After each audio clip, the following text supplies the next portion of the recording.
Hello बच्चों, कैसे हैं आप सब। आशा करते हैं बच्चों आप सब बेहतरीन होंगे और बेहतरीन तरीके से पढ़ाई कर रहे होंगे। बच्चों, आपकी यूट्यूब चैनल RKVM ई पाठशाला पर स्वागत है। बच्चों, आज हम sweetest love I do not गो का एक्सप्लेनेशन देखेंगे। कल के लेक्चर में हमने समरी देखा था, आज के लेक्चर में हम पूरा का पूरा एक्सप्लेनेशन कवर करेंगे। तो चलिए शुरुआत करते हैं। पहला एक्सप्लेनेशन है, sweetest love I do not go for weariness of the nor in the hope the world can show a fitter love for me. इस लाइन को एक्सप्लेन करना है तो सिंपल सा, ये लाइन लिया कहाँ से है, ये लाइन किस कविता का है? Sweetest love I do not गो का है। तो these lines have been taken from a beautiful and interesting poem sweetest love I do not go। यह जो लाइन लिया गया है, यह लाइन कहाँ से लिया गया है? एक बहुत ही सुंदर और रोचक कविता sweetest love I do not go से लिया गया है। इसको लिखने वाले कवि का क्या नाम है? John Donne. It has been composed by John Donne. यह किसके द्वारा लिखा गया है बच्चों? जॉन डॉन के द्वारा लिखा गया है। Here the poet is consoling his wife that she is going away not because he is tired of her। यहाँ कवि अपनी प्रेमिका को समझा रहे हैं, बता रहे हैं कि वे उनसे जो दूर जा रहे हैं, ऐसा नहीं है कि वे उनसे थक या उब चुके हैं। और he wants a better woman in the world, या ऐसा भी नहीं है कि उसको इस संसार में उनसे कोई सुंदर महिला या उसे ज्यादा प्यार करने वाली महिला मिल चुकी है, ऐसा भी नहीं है। तो सिंपल सा है बच्चों। तो देखिए क्या होता है कि ये लाइन कहाँ से लिया गया है, ये याद रखना। ये लाइन किस कविता का है और इस कविता को लिखने वाले कवि का नाम क्या है। सारा एक्सप्लेनेशन सेम वे में बनता है, सारा समरी सेम वे में बनता है। बस ये याद रखने का बात है कि ये कविता कौन से कवि लिखे हैं, ये लाइन कहाँ से लिया गया है। समझ में आया बच्चों? तो समरी जो है और एक्सप्लेनेशन जो है इसी पे आधारित है, ऐसे ही बन जाएगा, बस याद रखने की चीज है। और ये ऊपर वाला जो दो लाइन है, ये हर एक कविता में यूज होगा। These lines have been taken from a beautiful and interesting poem। ये लाइन हर एक कविता में यूज होगा। मान के चलिए sweetest love I do not गो नहीं दिया हुआ है, यहाँ एन एपिटाफ दिया हुआ है, तो एन एपिटाफ लगा लेंगे। These lines have been taken from a beautiful and interesting poem and epitaph it has been composed by Walter de la Mare। ऐसे होगा। तो सेम है, लेकिन ये इंपॉर्टेंट है।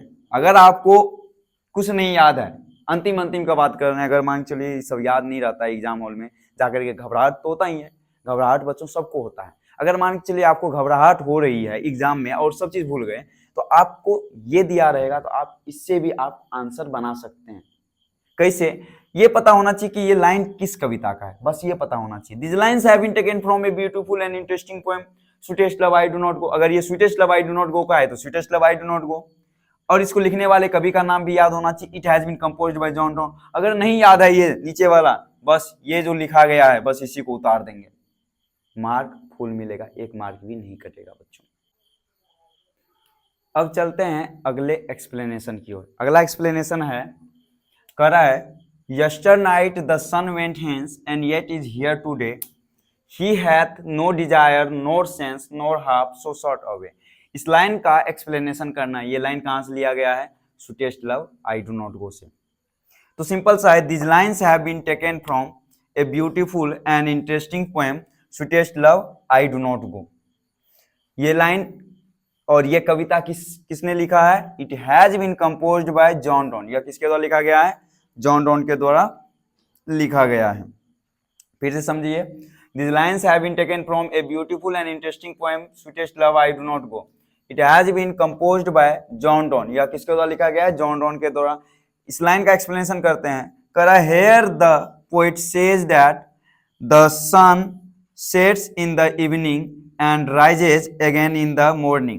यहाँ कवि कह रहे हैं कि सूर्य जो है कल की रात शाम में अस्त हुआ और आज सुबह फिर यही है, पुनः ये उदय हो गया। The sun neither had any desire nor sense. ना तो सूर्य के पास कोई इच्छा है और न ही कोई ज्ञान है। He assures her that he has sense and desire to come back to her, so he will come back sooner than the sun. और वे अपनी प्रेमिका एन्नमोर को भरोसा दिलाते हैं कि वे उसके पास जो है ज्ञान है, और इच्छा भी है, उसके पास आने के लिए उसके पास ज्ञान है और इच्छा है। So he will come back sooner than the sun, इसलिए वह सूर्य से अधिक तीव्र गति से अपनी यात्रा को पूरा करके आ जाएगा। हम बोले थे ना बच्चों कि ये दोनों ये जो लाइन है ये इंपॉर्टेंट है, ये अगर याद रहेगा तो कोई भी कविता हो सब कविता का एक्सप्लेनेशन आराम से हो जाएगा। This lines have been taken from a beautiful and interesting poem. ये लाइन याद है, डैश डैश की जगह हम एपिटाफ भी लगा सकते हैं और टोटम भी लगा सकते हैं, सॉन्ग ऑफ माई सेल्फ भी लगा सकते हैं, sweetest love I do not गो भी लगा सकते हैं। जिस लाइन का कहेगा एक्सप्लेनेशन वो लाइन देखेंगे किस कविता से लिया गया है और वो लाइन यहाँ लिख देंगे। अगर वो कविता मिलेगा तो उस कविता को यहाँ लिख देंगे, और वो कविता किस कवि के द्वारा लिखा गया है तो यहाँ लिख देंगे it has been composed by dash, तो डैश की जगह जैसे an epitaph Walter de Mare, song of myself W.S. Wooden लिखे हैं, तो ये सब यहाँ लिख देंगे। ठीक है बच्चों, अब अगले एक्सप्लेनेशन की ओर चलते हैं। कह रहा है oh how feeble is man's power that if good fortune fall can not add another hour. ये लाइन कहां से लिया गया है? Sweetest love I do not go से। और इस कविता को कौन लिखे हैं, कौन से कवि लिखे हैं? John Donne. These lines have been taken from a beautiful and interesting poem sweetest love I do not go. Line कहां से लिया गया है? एक बहुत ही सुंदर और रोचक कविता sweetest love I do not go से लिया गया है।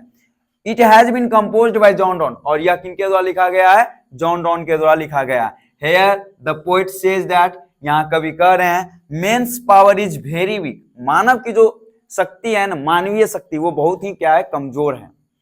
When good fortune of a man's fall, he cannot add a single moment to his life। अगर कभी भी उसके समय में, उसके किस्मत में कभी अच्छा समय आ जाता है, वह उस समय में एक भी मोमेंट, एक ही भी अच्छा पल नहीं जोड़ सकता है अपने लाइफ में। अगर उसके किस्मत में कभी अच्छा समय आ जाता है ना, तो वो अपने लाइफ के अपने उस मोमेंट में कभी भी एक सेकेंड भी नहीं जोड़ सकता है। तो यहाँ मनुष्य की जो शक्ति है, मानव की जो शक्ति है, क्या पड़ जाती है? कमजोर पड़ जाती है। ठीक है बच्चों, अब चलते हैं अगले एक्सप्लेनेशन की ओर। अगला एक्सप्लेनेशन में क्या कह रहा है बच्चों? अगला एक्सप्लेनेशन है, कह रहा है When thou sighest not wind, but sighest my soul away। ये लाइन कहाँ से लिया गया है? Sweetest love I do not go से लिया गया। ये लाइन कहाँ से लिया गया है? Sweetest love I do not go से। और sweetest love I do not go को लिखे कौन है? John don.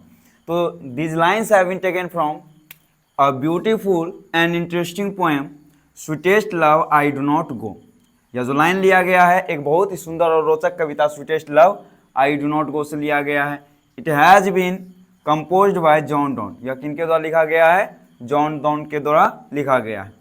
Hair the poet says his beloved, यहाँ कवि अपनी प्रेमिका से कह रहे हैं कि नॉट शेड टीयर्स, तुम आंसुएं मत बहाओ, because tears will make him sad and week.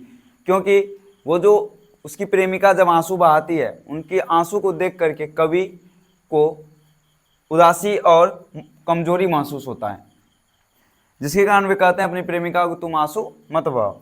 Her sighing and weeping will take his soul away and his life blood will decay. उनका जो रोना और कराना है ना, कवि के आत्मा को उसके शरीर से अलग कर देता है। उसके शरीर का जो रक्त है ना, वो भी क्या होने लगता है? नष्ट होने लगता है। तो ये एक्सप्लेनेशन समझ में आ गया होगा, आशा करते हैं आ गया होगा समझ में बच्चों। अगला एक्सप्लेनेशन है that thou lovest me as thou sayest, if in thine my life thou waste, thou art the best of me। ये लाइन कहाँ से लिया गया है बच्चों? Sweetest love I do not go से लिया गया है। और sweetest love I do not go को लिखे कौन है? John Donne. This lines have been taken from a beautiful and interesting poem sweetest love I do not go.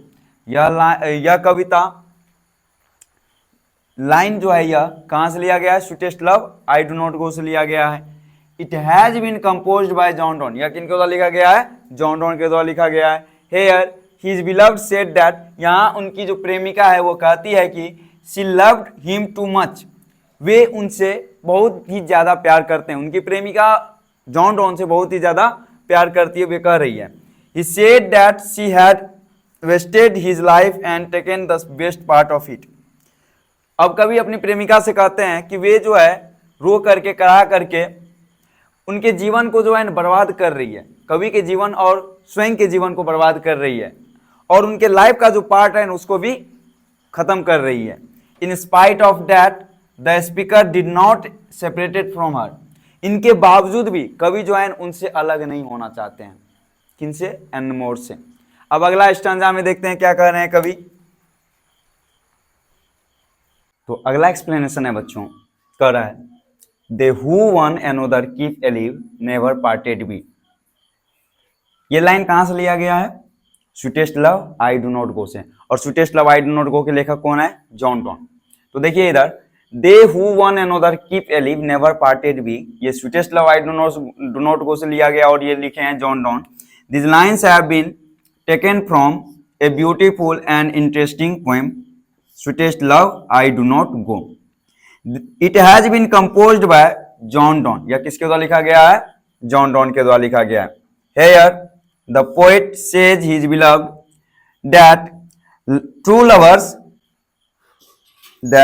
true lovers can never be parted even if they are away from each other for a short period। कहने का अर्थ यह है, यहाँ John Donne अपनी प्रेमिका को समझा रहे हैं कि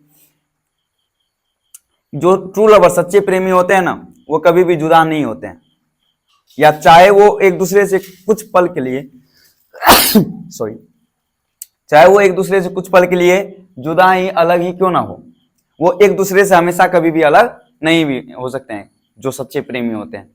तो आशा करते हैं बच्चों आप लोगों को यहां तक समझ में आ गया होगा बिल्कुल सही तरीके से। इस चीज को 2 बार 3 बार 4 बार करिएगा, कॉपी में बनाइएगा, फिर लिखिएगा। 5 बार 6 बार लिखने से क्या होता है कि रिमेंबर होता है, याद होता है, क्योंकि ये भी इंपॉर्टेंट है। 4 मार्क में एक एक्सप्लेनेशन रहता है पूछने वाला, 4 मार्क में एक एक्सप्लेनेशन पूछ लेता है। तो आपका बहुत बहुत ज्यादा धन्यवाद, एक बड़ा सा थैंक यू बच्चों यहां तक देखने के लिए।